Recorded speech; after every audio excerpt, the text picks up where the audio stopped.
Hello guys, आप सभी का स्वागत है मेरे चैनल में। आप लोगों ने पिछला पार्ट तो ज़रूर देखा होगा, तो चलिए इसको स्टार्ट करते हैं। और हाँ, अगर वीडियो पसंद आए तो लाइक करके चैनल को सब्सक्राइब कर दीजिएगा।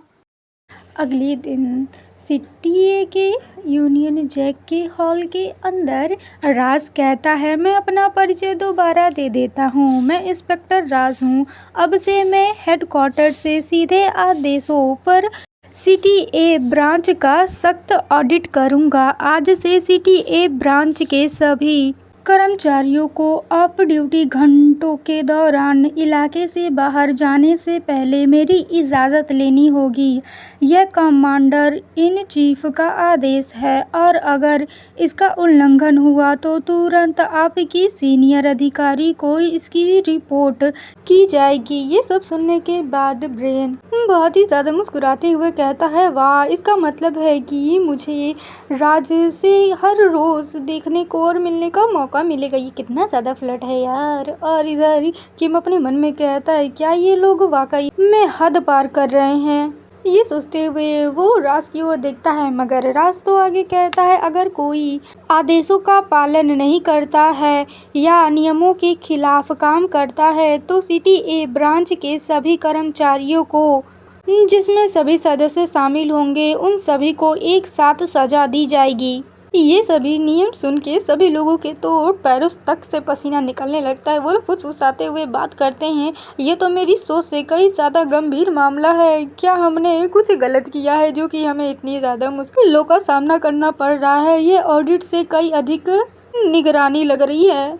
अपने साथ काम करने वाले कर्मचारियों की बातें सुन के किम के कानों में फुसफुसाते हुए कहता है, मुझे ऐसा लग रहा है कि हम बहुत बड़ी मुश्किल में फंस गए हैं। मगर के तो गुस्से में बस घूरी रहा होता है राज को, और वो कुछ नहीं कहता, बस अपने गुस्से का घूंट पी के रह जाता है। और जब राज की नज़र उस पर पड़ती है तो वो अपना सर हाँ में हिलाता है, यानी नोट करता है। भाई ये देखने के बाद के तो और भी ज़्यादा गुस्सा हो जाता है और कंफ्यूज भी। तो वो किम से कहता है, किम, क्या तुम इस इंस्पेक्टर के करीब हो? तो किम कहता है, मेरे लिए तो सब एक ही समान है। ये सुन के कहता है, तो तुम्हारा ये आंसर है। ये सुनने के बाद किम कंफ्यूज होते हुए कहता है, अच्छा, कम से कम उससे मेरे संबंध तो तुमसे ज़्यादा ही बेहतर हैं। ये सुन के राज की ओर ग्लेयर करते हुए देखते हुए कहता है कि उसे देख के तो ऐसा लग रहा है कि वो कोल्ड ब्लडेड है। ये क्या कि वो राज को घूर ही रहा होता है, और जब राज को अपने ऊपर किसी की नज़रें महसूस होती हैं तो वो भी उसकी ओर घूर के देखता है। और के अपने मन में कहता है, सबसे पहले मुझे ये पता लगाना होगा कि उससे कैसे बचा जाए। उसके बाद राज तो अपनी ट्रेनिंग चालू कर देता है, हर किसी के ऊपर नज़र रखने लगता है और हर कोई घबराते परेशान होते हुए बहुत ही ज़्यादा मन चालू कर देते हैं। और हर जगह पर राज हर किसी पर नज़र रख रहा होता है। बेचारों का सांस लेना भी दुभर हो चुका है। अगर कोई कंप्यूटर पे काम करते हुए उसका शरीर अकड़ जाए, बेचारा थोड़े वक्त के लिए वॉक के लिए जाने लगता है, तो वो राज को देख के बेचारा फिर से काम करने बैठ जाता है और बहुत ही ज़्यादा हंसते हुए, और भी ज़्यादा मुझे काम करना चाहिए, ये कहने लगता है। तो राज उसे देख के कहता है, आप कहीं जाने वाले थे ना, तो आप जा सकते हैं। उसके बाद राज वहाँ से जाते हुए और काम को देखते हुए अपने मन में कहता है, इतनी डरपोक और तथाकथित एलिट टीम के साथ वे क्या करेंगे। फिर भी यह अच्छी बात है कि उनमें काम को जल्दी करने की भावना दिखाई दे रही है। ये सब सोचते हुए वो जा रहा होता है, तभी उसके सामने कोई आता है, जिसे देख के राज काफ़ी ज़्यादा शॉक्ड होके वहीं पे रुक जाता है। और वो सामने से आ रहा होता है ब्रेन, जो कि बहुत ही ज़्यादा खुश और मुस्कुराते हुए कह रहा होता है, राज। ये सुनने के बाद राज कहता है, एक एक्सेप्शन है जिससे सबसे ज़्यादा बचने की ज़रूरत है। मगर ब्रेन तो आगे राज को पकड़ के कहता है, ओ जान, तुम कैसे हो? मुझे बहुत ही ज़्यादा दुख हो रहा था कि मैं तुमसे सिर्फ साल में 2 ही बार मिल पाता था, लेकिन मैं अब तुमसे हर समय मिल पाऊंगा। ओ जान, तुम्हारा ये ठंडा स्वभाव ही तुम्हारा आकर्षण है। ये सब सुन के राज काफ़ी ज़्यादा इरिटेट होते हुए कहता है, प्लीज़ यहाँ से दफ़ा हो जाओ, मुझे उस बेतुके नाम से मत बुलाओ। और ये सारी चीज़ें के एक जगह से छिप के देखते हुए अपने मन में कहता है, आखिरकार वो आदमी एक बार तो काम का साबित हुआ। फेबियन, क्या तुमने कहा नहीं था कि तुम्हारी अभी परीक्षाएं चल रही हैं, हम इसका फ़ायदा उठा सकते हैं, खासकर अब से तो वो बदमाश इंस्पेक्टर का ख्याल रख ही लेगा। और नीचे देखो तो किम वहाँ पे बैठ के कहता है, ये सुनने में तो अच्छा लग रहा है क्योंकि यह बाहर जाने किसी खोज अभियान के बजाय ज़रूरत का मामला है, इसलिए मुझे शक है कि राज इसमें शायद ही दखल दे पाएगा। ये सुनने के बाद बेचारा फेबियन कंफ्यूज होते हुए पूछता है, मुझे क्या करना चाहिए? तो किम कहता है, तुम बस कॉलेज जाने पर ध्यान दे सकते हो, जैसे कि तुम्हें अंधेरे में रखा गया हो। ये सुन के फेबियन और भी ज़्यादा कंफ्यूज होकर पूछता है, मुझे सच में नहीं लगता कि मुझे असल में पता है कि अभी क्या हो रहा है। तो के उससे कहता है, ये तो और भी ज़्यादा अच्छी बात है। ये सुन के फेबियन और कंफ्यूज होके किम की ओर देखता है तो किम मुस्कुराने लगता है और उसकी ओर टर्न होकर उसे कहता है, वैसे आपकी परीक्षाएं कब से और कितने वक्त तक चलेंगी? ये सुन के फेबियन सोचते हुए कहता है, ये अगले हफ्ते के बाद वाले हफ्ते से गुरुवार तक चलेगा, शायद लगभग 2 हफ्तों तक चलेगा। ये सुन के किम कहता है, ये तो काफ़ी ज़्यादा अच्छा है। 2 हफ्ते पेपर की बात सुन के कंफ्यूज हो के फेबियन की ओर देख के उससे पूछता है कि आखिरकार ऐसी कौन सी परीक्षा है जो कि 2 हफ्ते तक चलती है। ये सुन के बेचारा फेबियन भी ग्लूमी हो के कहता है, अब मुझे भी जानना है आखिरकार ऐसी कौन सी परीक्षा है जो कि 2 हफ्तों तक चलती है। आखिरकार किससे परीक्षाएं पसंद है? मुझे तो बिल्कुल नहीं पसंद। आप लोगों को पसंद है? मेरा अभी भी चल के ख़त्म हुआ है अभी एक परीक्षा। तभी किम कहता है, क्या ये हमारे लिए बेहतर नहीं है? जितनी लंबे समय तक परीक्षा चलेंगी हमारा उतना ही ज़्यादा फ़ायदा है। हाँ, भला क्यों नहीं होगा, बाहर जाके जासूसी जो करनी है। ये सुनने के बाद कि उससे कहता है, क्या इससे हमें जितना चाहिए उतना समय मिल पाएगा? मुझे लगता है कि ये अच्छा है। उसके बाद तीनों लोग किम, फेबियन और के दीवार से झांक रहे होते हैं। ब्रेन कैसे राज को परेशान कर रहा होता है और राज उसे भगाने की कोशिश कर रहा होता है, अपना जान छुड़वाने की। और उन लोगों को देख के कहता है कि ठीक है, हमारे पास महज 2 हफ्ते हैं, हम इस समय में इसे सुलझा लेंगे। ये सुनने के बाद किम कहता है, मैं समझ गया। और बेचारा फेबियन तो समझ नहीं पाता। वो अपने मन में कहता है, आखिरकार किस चीज़ का सल्यूशन निकालना है। तभी ऐसा लग रहा है कि वो यहाँ निगरानी करने आया है। ये सुन के फेबियन कहता है, आप पर निगरानी रखने के लिए? तो के कहता है, हाँ, इसलिए कुछ समय के लिए कॉलेज जाते समय कुछ लोग हमारे साथ जुड़ेंगे। ये सुन के फेबियन कहता है, मैं समझ गया। फिर के किम से कहता है, किम, सारा और कैसियस को भी ये बात बता देना और ब्रेन को भी। ये सुन के वो ब्रेन की ओर देख रहा होता है और ब्रेन को हम देखते हैं जो कि अभी भी राज को परेशान कर रहा होता है और राज उसे गुस्से से कह रहा होता है, आप उपद्रव कर रहे हैं, प्लीज़ कहीं और चले जाइए। तो ब्रेन कहता है, लेकिन आप अकेले लग रहे हैं राज। तो राज और भी ज़्यादा गुस्से में कहता है, मैं बिल्कुल भी अकेला नहीं हूँ। किम ब्रेन की ओर देखते हुए कहता है, मुझे लगता है कि ब्रेन का यहीं रहना बेहतर होगा। तो के भी कहते हैं, हालांकि मैं उसे 2 साल से जानता हूँ, फिर भी मुझे इस बात का कोई अंदाज़ा नहीं है कि उसके दिमाग में क्या चल रहा है। क्या वे लोग चले गए? तो किम कहता है, ऐसा लग तो रहा है। तभी फेबियन कहता है, मुझे भी अभी तक उनकी आदत नहीं पड़ी है। तभी किम आगे कहता है, मेरे हिसाब से लोगों के साथ अच्छे से पेश आना अपने आप में ही एक हुनर है। हो सकता है वह अभी भी हमारे काम आए, इसलिए मैं उसे यह बता ही देता हूँ। बस बाहर जाने के लिए उसे कोई भी बहाना चाहिए होता है। तो क्या कहते हैं, हाँ ठीक है। और फेबियन भी आके उधर से झांकते हुए अपने मन में सोचता है, मैं आशा करता हूँ कि सब कुछ ठीक हो। इसके बाद सीन शिफ्ट होता है अगले दिन पर यूनियन जैक के अंदर, जहाँ पे लिफ्ट से बाहर आ रहे होते हैं फेबियन और ब्रेन, और वहाँ पे गुस्से में खड़ा हुआ होता है राज, जो कि कह रहा होता है कि आपको कहीं भी जाने की अनुमति नहीं है। ये सुनने के बाद के बहुत ही ज़्यादा गुस्सा होते हुए कहता है ऐसा क्यों है। तो राज कहता है कमांडर इन चीफ के आदेश से।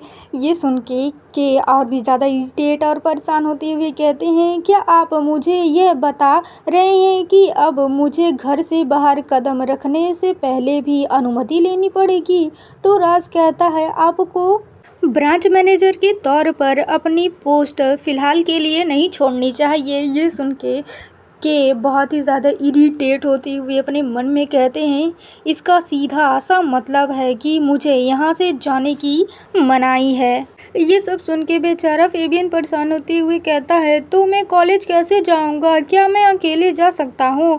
तो के अपने ईयरफोन में बात करते हुए कहते हैं थोड़ी देर यहीं रुको, मैं किसी और को बुला लेता हूँ। ये कह के वो किम से बात करने लगते हैं। किम प्लीज़ किसी ऐसे व्यक्ति को तुरंत लॉबी में भेजो जिसे बाहर जाने की अनुमति हो।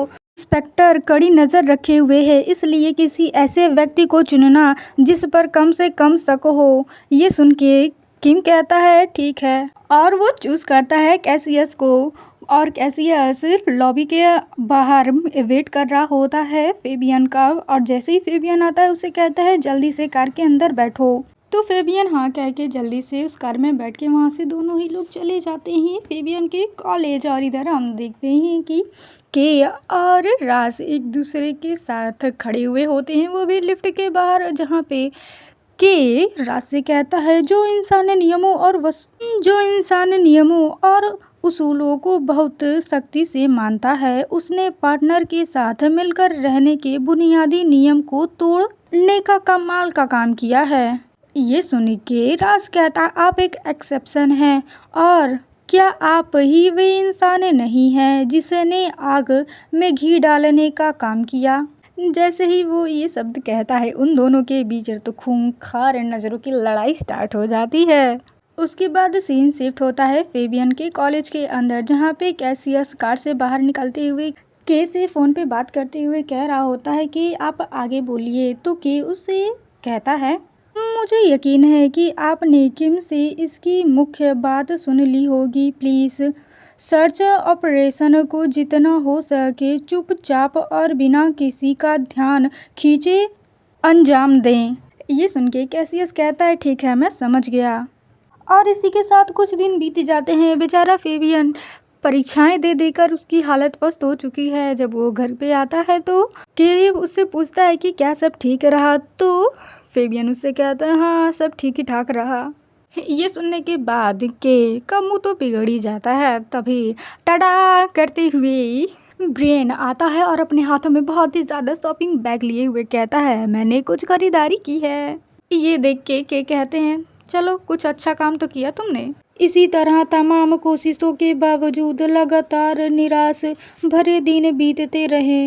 इसी के साथ हैंगी बहुत सारे स्पाई माइक्रोफोन निकाल के टेबल पे रखते हुए कहती है मुझे ये सभी मिले, जिन्हें देख के कहता है उन लोगों ने तो बहुत सारे लगाए हैं। उसके बाद हैंगी अपने कानों पर हेडफोन लगाते हुए सूटकेस खोलते हुए कहती है जब तक मैं सिग्नल में रुकावट डालती हूँ तब तक आप लोग आपस में बात करें। मैं ऐसा दिखावा करूँगी कि यहाँ बातचीत कभी हुई ही नहीं।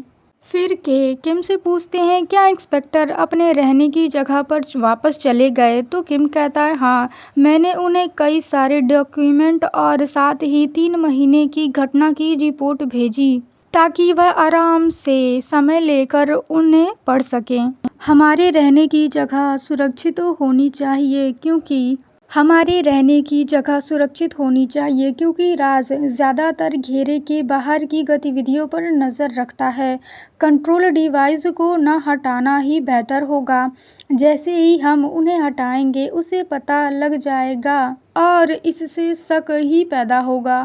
तभी वहाँ पे कोई कहता है मैं इसे तोड़कर टुकड़े टुकड़े करने ही वाला था। तो किम कहता है बिल्कुल भी नहीं। तभी के फेबियन की ओर देखते हुए कहते हैं इससे मुझे कुछ याद आया।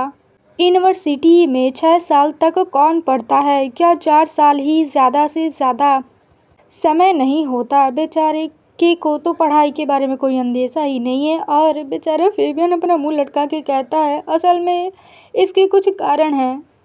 ये सुन के थोड़ा कंफ्यूज होता है तो किम कहता है, मैनेजर के इस तरह के सवाल पूछना बदतमीजी है। मगर ब्रियन तो बहुत ही ज़्यादा खुश होकर कहता है, यूनिवर्सिटी में बहुत ही ज़्यादा मज़ा आता है, वहाँ बहुत सारे लोग थे, मैंने तो कुछ दोस्त भी बनाए।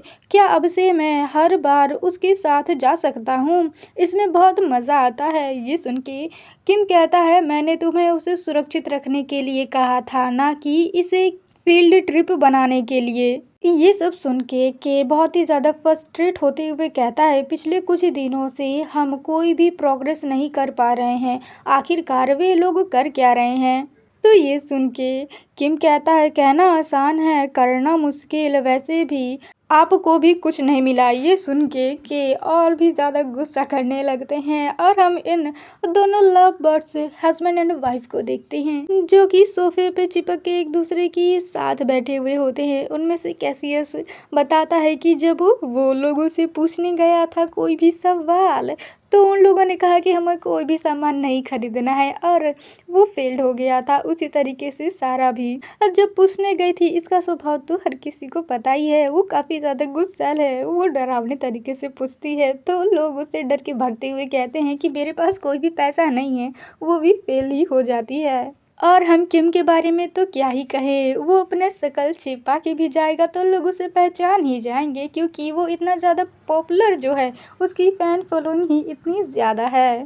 वो भी बेचारा फेल ही हो जाता है क्योंकि उसके फैंस उसे पहचान लेते हैं और उसके साथ फ़ोटो खिंचवाने लगते हैं। और ये सभी चीज़ें याद करते हुए किम भी डिप्रेस होके बैठा हुआ होता है। मगर हम ब्रेन को देखते हैं जो कि काफ़ी ज़्यादा हंसते हुए अपने पॉकेट से चॉकलेट जेम्स की गोलियां निकालते हुए कहता है, जीने ने मुझे ये दिया।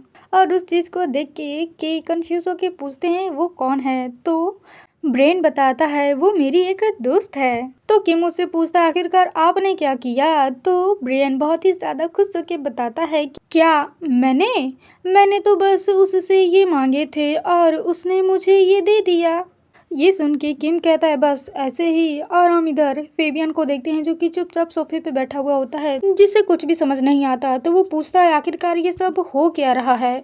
आप सबने मेरी कॉलेज में क्या किया? इसी के साथ सीन शिफ्ट होता है कुछ घंटे पहले। फेबियन की कॉलेज यानी यूनिवर्सिटी के अंदर एक लग्जूरियस कार आती है, जिसे देख के हर किसी के मुंह से वाह वाह तारीफें निकल रही होती हैं। और जैसे वो कार खुलता है, उसके अंदर बैठा हुआ होता है ब्रेन और उसी के साथ होता है एम्बेरस होता हुआ फेबियन, जो कि कह रहा होता है, प्लीज़ मिस्टर ब्रेन, आपने मुझे ये नहीं बताया कि ये इस तरीके की कार है। मगर ब्रेन तो काफ़ी ज़्यादा खुश होते हुए कह रहा होता है, मैं पहली बार किसी यूनिवर्सिटी में आया हूँ, कितना प्यारे लोग हैं यहाँ पे, आपको क्या लगता है क्या ये किम की गाड़ी से ज़्यादा तेज़ है ना? मगर फेबियन तो वहाँ से जल्द निकलना ही चाह रहा था। वो गाड़ी से तुरंत निकलते हुए कहता है, राइड के लिए थैंक यू। ये कह के वो तुरंत ही कार से निकल जाता है और वो जैसे ही पीछे मुड़ के देखता है तो ब्रेन वहाँ से गायब होता है। और हम ब्रेन को देखते हैं जो कि बाकी सभी स्टूडेंट से घिरा हुआ होता है और स्टूडेंटों से अपने कॉलेज का सीनियर हैंडसम हंक समझ रहे होते हैं। मगर ब्रेन उन्हें बताता है कि मैं तो बस यहाँ घूमने आया हूँ और अपने छोटे भाई को उसकी परीक्षा के लिए चीयर करने आया हूँ। ये सुन के वो लोग काफ़ी ज़्यादा खुश हो जाते हैं और कॉलेज पास से रिलेटेड बहुत सारी बातें करने लगते हैं। फेबियन उन लोगों को ब्रेन से काफ़ी ज़्यादा घुलता मिलता हुआ देख के अपने मन में कहता है कि वो मुझसे कई बेहतर तरीके से उन लोगों में घुल मिल गए हैं। मैं तो यहाँ 5 साल से हूँ, फिर भी मैं उन लोगों से ज़्यादा बातचीत नहीं कर पाता हूँ। मुझे जल्द से जल्द अंदर चले जाना चाहिए, इससे पहले कि सारा ध्यान मुझ पर केंद्रित हो। ये सोच के वो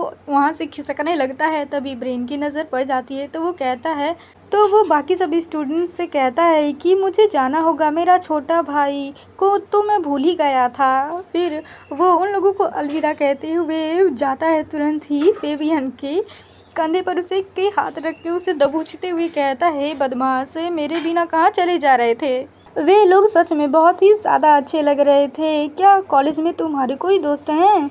तुम्हें मुझे उनसे मिलवाना चाहिए।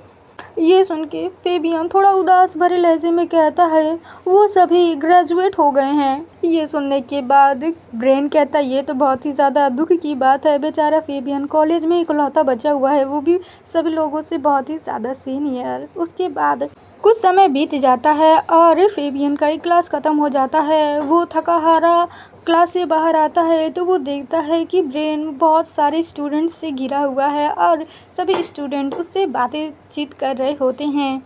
तभी उनमें से एक लड़की कहती है कि कमरे से कोई बाहर आ रहा है, क्या वो आपके साथ है? तो ब्रेन उधर मुड़ के देखता है और कहता है, हाँ आप सही कह रही हैं, मुझे अब जाना चाहिए। ये कह के वो सभी लोगों को बाय कह के फेबियन के पास आने लगता है और काफ़ी ज़्यादा खुश होते हुए कहता है, तुम इतनी देर से क्यों निकले? तुम तो इसे आसानी से निपटा सकते थे।